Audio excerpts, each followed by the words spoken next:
Hello दोस्तों, आप सभी का एक बार फिर से कसलो एजुकेशन की एक नई वीडियो में स्वागत है। आज हम मध्यकालीन भारत का इतिहास का एक नई सीरीज चालू कर रहे हैं इसमें। जैसा कि आपको पता है अभी राजस्थान पॉलिटी की सीरीज चल रही है, वो साथ में चल रही है। उसके साथ में अभी जैसे एसएससी का एग्जाम आने वाले हैं, एमटीएस का है, सीजीएल का है, बैंक का है। तो उसमें भी इंडियन हिस्ट्री आती है या किसी भी इन स्टेट गवर्नमेंट का वनडे एग्जाम हो या सेंट्रल गवर्नमेंट का वनडे एग्जाम हो, इसमें इन इंडियन हिस्ट्री आती है। उसके उससे रिलेटेड सारे हम क्वेश्चंस भी करेंगे और उसे हम है ना सीरीज भी चालू है। तो आज हम स्टार्ट कर रहे हैं मध्यकालीन भारत का सेकंड पार्ट है, मतलब अभी फर्स्ट पार्ट से ही चालू कर रहे हैं, लेकिन ये सेकंड है मुगल काल। मतलब आज हम मुगल काल से चालू करेंगे, इसके बाद में दिल्ली सल्तनत को भी हम पढ़ेंगे। तो आज हम सबसे पहले पढ़ेंगे बाबर के बारे में। मैं आपको पूरा लिख लिख के पढ़ाऊंगा। ज़्यादा नहीं है, बाबर थोड़ा सा ही है। और इसके साथ में इसी सीरीज में हम एसएससी में जो बाबर से रिलेटेड प्रीवियस ईयर के क्वेश्चंस पेपर आए हुए हैं 2022 से 21 से रिलेटेड, वो भी हम करेंगे। तो बाबर का पूरा नाम था जहीरुद्दीन मोहम्मद।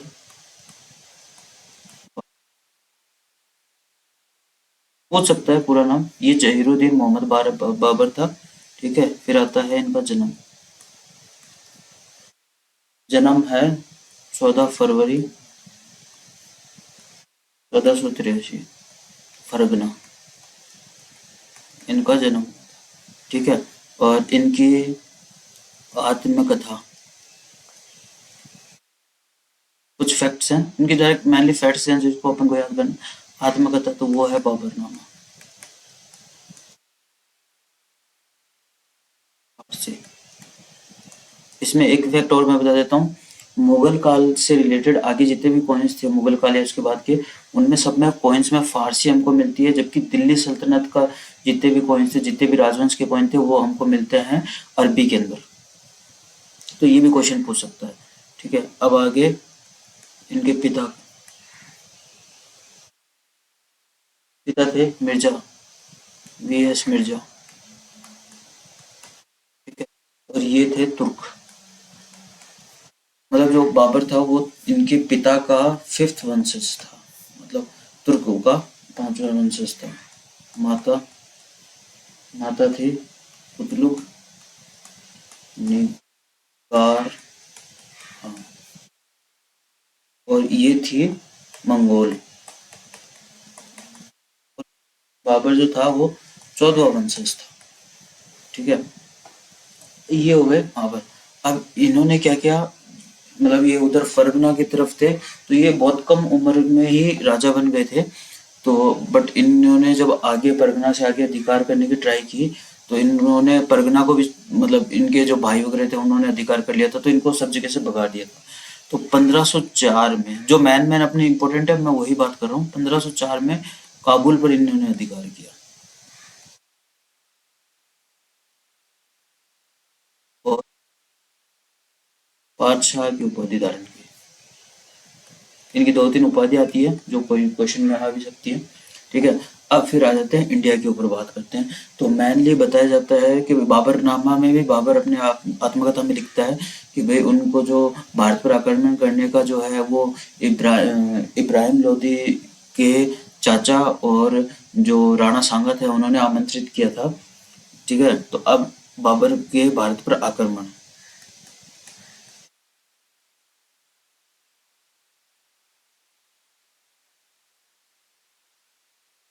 सबसे पहले आता है 1526 का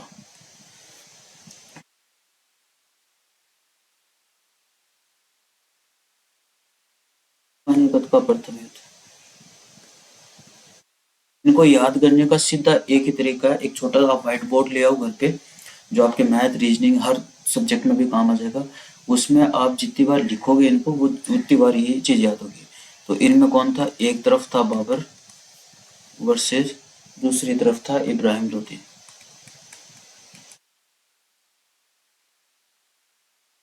और इसी युद्ध में तोप खाने का यूज हुआ था पहली बार।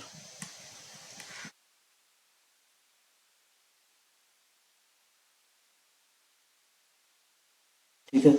और इब्राहिम लोदी युद्ध क्षेत्र में मारा गया। और ये एकमात्र दिल्ली सल्तनत का राजा था जो युद्ध बैटल के अंदर मारा गया। तो ये भी क्वेश्चन आता है कि एकमात्र शासक जो ना युद्ध के क्षेत्र में मारा गया वो था इब्राहिम लोधी। ठीक है, उसके बाद में आ जाता 1526 का हो गया, फिर आ गया 1527, ये हो गया खानवा का युद्ध।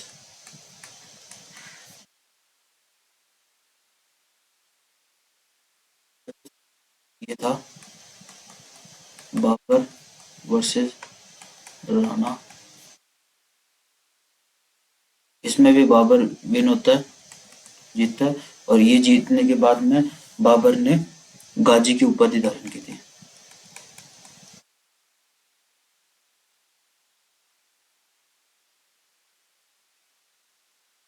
फिर आता है 1528,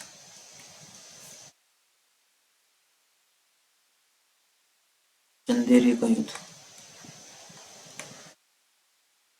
और इस युद्ध में एक चीज और है, जिहाद की घोषणा की थी, क्योंकि जो राणा सांगा था वो काफी पावरफुल राजा था। तो उसने जब बाबर की सेना पर मतलब युद्ध हुआ था उसमें बाबर की सेना एक बार हिल गई थी, तो उस टाइम बाबर ने जिहाद की संज्ञा दी थी इस युद्ध को, और फिर ये युद्ध वापस लड़ा गया था जिसमें बाबर विजेता हुआ था। चंदेरी का युद्ध, एक तरफ बाबर था,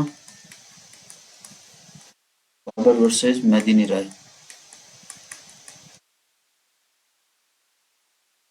ये हो गए 3 युद्ध हो गए। बाबर का अंतिम युद्ध 1539 घाघरा का युद्ध। ये था बाबर वर्सेस अफगान। इसमें भी बाबर जीतता है। ठीक है, तो ये हो गया बाबर से रिलेटेड युद्ध। मतलब अब बता देता हूँ मैं आपको, एक शॉर्ट नोट्स आप बना सकते हो। युद्ध 1526, 1527, 28, 1539। ठीक है, 1526 पानीपत, आप उधर लिख लेना। 1527 खानवा। ये मतलब शॉर्ट नोट्स रिवाइज करने के लिए भी आपको मैं साथ में बता देता हूँ। खानवा, 1528 चंदेरी, और 1529 गात।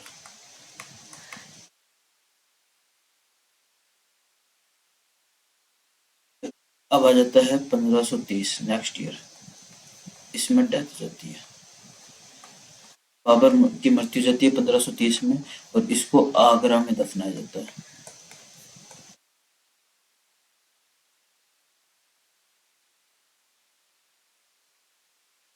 इसके बाद में बाबर की इच्छा थी कि भाई मेरा जो जन्म स्थान है और जहाँ पे मेरे को उसी राज्य में दफनाया जाए, तो इसको आगरा से निकाल कर काबुल में दफनाया जाता है।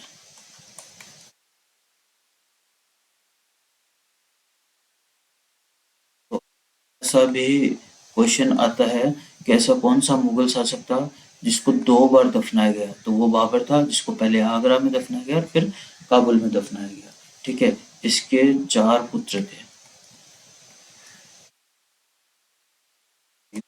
जो बड़ा था कामरान, अस्करी और हिंदाल। इसके बाद बाबर की मृत्यु के बाद हुमायूं राजगद्दी पर बैठा था। ठीक है, और इनकी एक बहन थी गुलबदन बेगम। ये क्यों फेमस थी? क्योंकि इसने हुमायूं नामा लिखी थी। ठीक है, अब हम ये बाबर कंप्लीट होता है यहाँ पे। तो अब हम बाबर से रिलेटेड कुछ क्वेश्चंस आए हुए हैं जो एसएससी में आए हुए हैं। तो इसमें आ जाए, पहला क्वेश्चन है, क्वेश्चंस पहला क्वेश्चन है 1530 में पहली बार बाबर को कहाँ दफनाया गया? तो इसका जस्ट अपन ने अभी आंसर किया है, आगरा में, और बाद में काबुल में। ठीक है, दूसरा, कौन से युद्ध के बाद बाबर ने गाजी की उपाधि धारण की? तो इसका आंसर है खानवा का युद्ध। ये SSC MTS 2022 में आएगा ये क्वेश्चन। ठीक है, इसमें क्वेश्चन चेंज था, मैंने उसको चेंज कर दिया, थोड़ा सा मॉडिफाई कर दिया। उसमें ये क्वेश्चन था कि 1527 के खानवा के युद्ध में राणा सांगा को हराने के बाद में बाबर ने किसने गाजी की उपाधि धारण की। तो गाजी की उपाधि अपन बाबी बाबर पढ़ रहे हैं तो डायरेक्ट पता है कि भाई बाबर ने की, बट ये आ सकता है कि कौन से युद्ध में की, तो ये खानवा के युद्ध में की। या फिर ये हो सकता है कि खानवा के युद्ध के विजय के बाद में बाबर ने कौन सी उपाधि दी, तो गाजी की उपाधि धारण की। इसके बाद में आ जाता है पहला मुगल शासक, मुगल बादशाह बाबर 1494 में फरगना की गद्दी पे बैठा था। उस समय वह कितने साल का था। ठीक है, ये भी SSC MTS 2022 का क्वेश्चन है, तो इसका आंसर है 12 साल।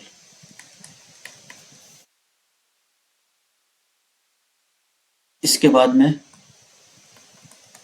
मुगल शासक बाबर का पहला नाम क्या था। तो इसका नाम हो गया जहीरुद्दीन, जहीरुद्दीन मोहम्मद बाबर। ठीक है, और ये जो क्वेश्चन है, ये क्वेश्चन है SSC CGL 12/4/2022 को। ठीक है, इसके बाद एक दो क्वेश्चन और बचेंगे, और इसमें आ जाता है बाबर ने भारत में मुगल साम्राज्य की कौन से वर्ष रखी। तो सीधी बात है 1526 पानीपत की प्रथम युद्ध को विजय करने के बाद में। अब एक आती है आत्मकथा, आपको पता ही कौन सी है, बाबरनामा। ठीक है, फर्स्ट क्वेश्चन कौन सी भाषा में है, तो ये है फारसी। ठीक, और ये लिखी किसने थी आत्मकथा, बाबर ने खुद ने लिखी थी। ठीक है, और इसको बोलते हैं तुजुक ए बाबरी, तुजुक ए बाबरी। ठीक है, इसके बाद में आता है, ये क्वेश्चन आता है भारत में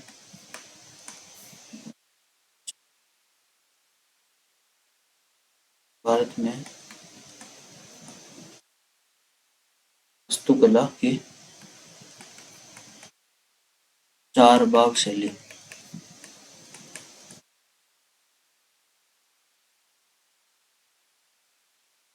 का परिचय किसने दिया। इसमें ऑप्शन है मुगल, राजपूत, मौर्य और मराठा। तो मुगल।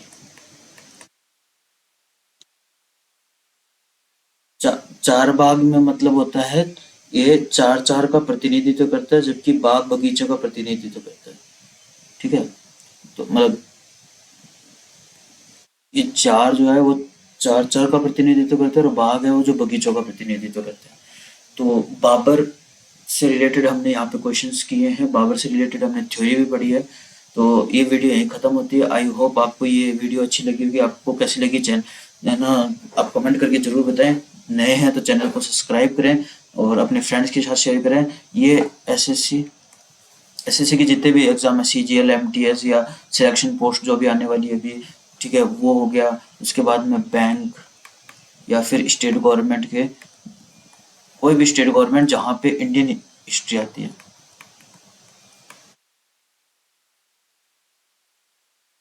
उसके लिए ये सफिशिएंट है, आप कर सकते हो कोई भी एग्जाम के लिए। तो थैंक यू।